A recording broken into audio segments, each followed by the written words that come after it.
Hi, I'm Professor Green, and we'll be doing Chapter 6 now, Part 3. I'm here in my kitchen at home, and I'm excited to talk to you guys more about communication. Let me go ahead and open up the slides. And so here we are. Let me put into slideshow mode. What is developmental feedback? And so provides information about what we're doing well and what we could use for improvement. And if you've had any type of job, hopefully you've had an opportunity to receive some feedback. And all of us make mistakes and have areas of work where we could be more efficient and effective. I really find this area really useful. Sometimes it's not easy to hear feedback, but it is good for us in the long term. And I think really important and very mature of us to bring it up to our managers that we would like to receive some feedback.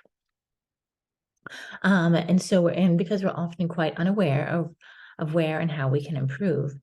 So that brings us here to the Johari window. When I taught this course at Pepperdine, we spent a lot of time on this because 4 or 5 years ago, I think it was a bigger topic. Nowadays, I think we're more just aware of these things. But in any case, let's review it. So this open free area known to the self and known by others. So this is where you have opportunities to improve or things about yourself, I should say, that everybody knows and you know too.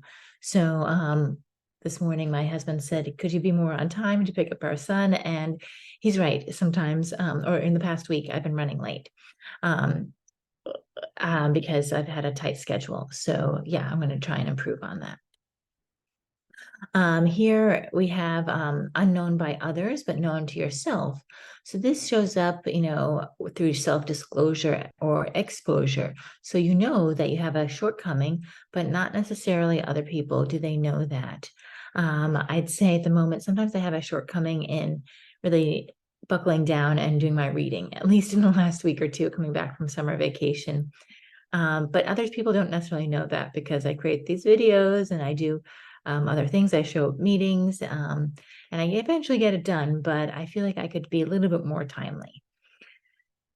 Here are things unknown to you, but known by others. And this is where we focus on a lot in this chapter, your blind spot.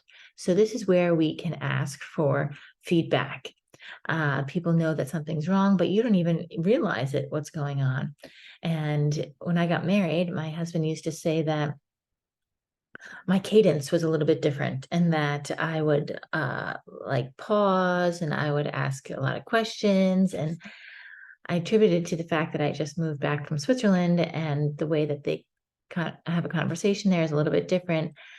But I understood what he was saying. I just needed to like kind of be a little more present and yeah, not necessarily um, add in extra words that we do in Germany or Switzerland sometimes, or strange words in the English language. So that was really helpful to get feedback from him. And then this here is the area where you don't know you're doing something wrong and nobody else knows it either. So how do you even discover that? And so that's through shared discovery, self-discovery, others' observations that for all of us that we have some things in here that will potentially maybe eventually reveal themselves. And if something show up there, just don't be surprised because there's been a lot of research by this researcher Johari, which said that that there are these 4 areas. So feedback giving, right? Because as an MBA student, you will most likely be a manager and be giving feedback. So you should focus on the positive, focus on the things that the individual can improve on and not things that they can't really actually change because that would just create a frustrating conversation. Be timely and specific. So give feedback as soon as you can after the issue arises. The more specific the information, as we spoke about in section 2, right, the more useful and impactful the feedback will be. Again, talking about the task, the activity, or about the person as a whole. Provide feedback in a private way and at a good time when it's comfortable for the other person. Provide feedback in small chunks. So, right, limit the feedback and start with the things you think the person can handle first. And don't bring the person down, right? Reinforce that they're probably doing good things, and there are good things about them, but there are things that they need to improve at the same time. So feedback seeking, as I said, I think this is a really great way to make progress in your career. Ask your manager at regular times, how are you doing? What do you think you can improve with? And so feedback seeking is all about to learn more about ourselves, our performance, how others perceive us, which sometimes we don't see.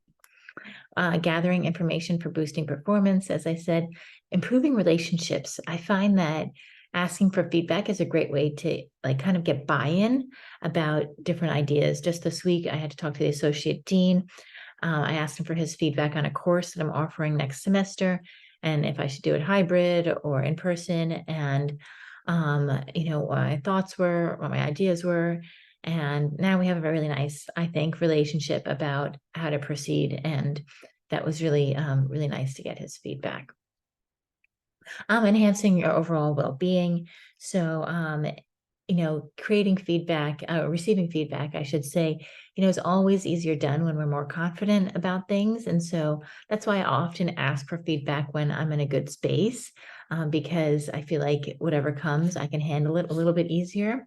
Also to work on our confidence as young adults and as children is always a good thing. Hopefully that was helped by our parents and our caretakers. So,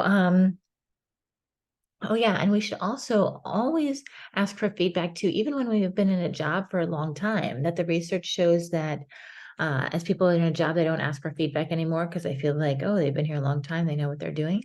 But that's not true. There seems to always be opportunities for improvement. So feedback orientation, one's overall receptivity to the feedback. So, yeah, composed of 4 different dimensions. The utility, understanding that feedback is useful in achieving goals or desired outcomes. So yeah, just being positioned with the mindset that actually this is here for one's benefit. Accountability. So feeling that, I'm actually accountable to act on the feedback. And so that's a really empowering feeling.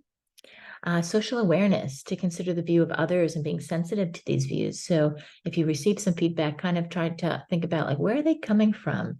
What is their, I had a colleague when we were in the meeting with the dean, she was saying, Ingrid, I would like to make more of these decisions. And I thought, I see, because she kind of feels that she doesn't have a lot of decision-making authority. And, in our master's program, she would like to be more involved. And I didn't take it as an insult that I was making the decisions for her and she didn't like my decisions. It's just that I think she just wanted to have a little bit more say. And then feedback efficacy, as we talked about earlier in this course, efficacy is so important. So an individual's perceived competence in interpreting and responding to feedback appropriately. So again, it's like confidence, but phase 2 of confidence, really feeling self-assured and being self-aware as well when we walk into these conversations. What are active listening skills? This again goes back to a lot of our guest speakers, and hopefully this is just a reiteration. So mindfully hearing what the other person is saying and assist to working through a problem or an issue. The role of the active listener is to help your conversational partner process emotions and facts, better understand what he or she is experiencing. Takes me back to, the early days of marriage, when, we're still learning to kind of get along with each other. And they say that typically, right, the husband has not the greatest listening skills. He wants to jump to the conclusion or the solution. And women are more inclined to just talk through it and help them, they want to find the solution themselves. But I think this is, not just men and women. I think a lot of us like to or need to talk about it to really understand what it is that we're feeling. And so good principle to keep in mind is that we have 2 ears and 1 mouth. So we should listen twice as much as we speak. And yeah, I think the next slides have some really good tips on how to do that. So you're trying to be a good sounding board.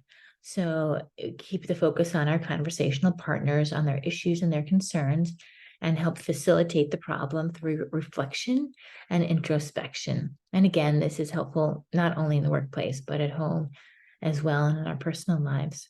So reflecting means paraphrasing back what the other person is saying so that the person feels confident that you know what they're talking about. And also when they hear it, sometimes it changes their perspective. Probing, it means asking questions to get additional information. Again, this is a way of making the person feel like they're being heard. Of course, we don't want to put them on the defensive, like, why did you do such a thing? Right. But we want to have questions where they feel understood. Can you tell me more about that?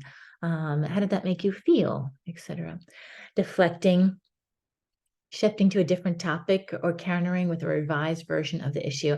I find that this is harder and harder not to do because of social media, because our minds are constantly jumping because of the computer and emails and messages always coming in. And so it's so easy, as the book said, to say like, oh, your child had a fever. My child had a fever too. And then she had, vomiting, whatever it might be. And you go on this other tangent because on social media, you like jump from one thing to the next, but it's only you who's on social media. So you can screw up your mind in a maze as much as you want. But when you're engaging with someone, it's important to focus on them, right? To focus on their story. And so, try and not move the topic away, really ask more questions about their situation, or say, I'm really sorry to hear that your child was sick. And maybe say, yeah, my child was sick too, but don't start changing it to about the vomiting or whatever it might be.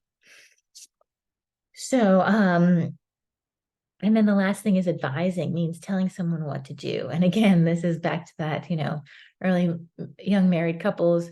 The husband will quickly tell the wife what to do right away. But in the real world, in the perfect world, we only want to advise someone if they ask for their advice, right? We don't want to give it to them right away without them asking. And so here's some active listening responses. I kind of just went through already. Reflecting. So it sounds like you were upset by the way the manager treated you. Probing. What do you think you were so upset about, that the way the manager treated you? What else happened that made you upset? Deflecting. Shifting to I know that happens to me all the time. Did you hear what happened to Raj the other day? Yeah, no. And advising, telling someone what to do. You need to take care of that. So obviously, right, only give advice if they ask for it. Great. So thank you so much for joining me for chapter 6. I look forward to seeing you for chapter 7.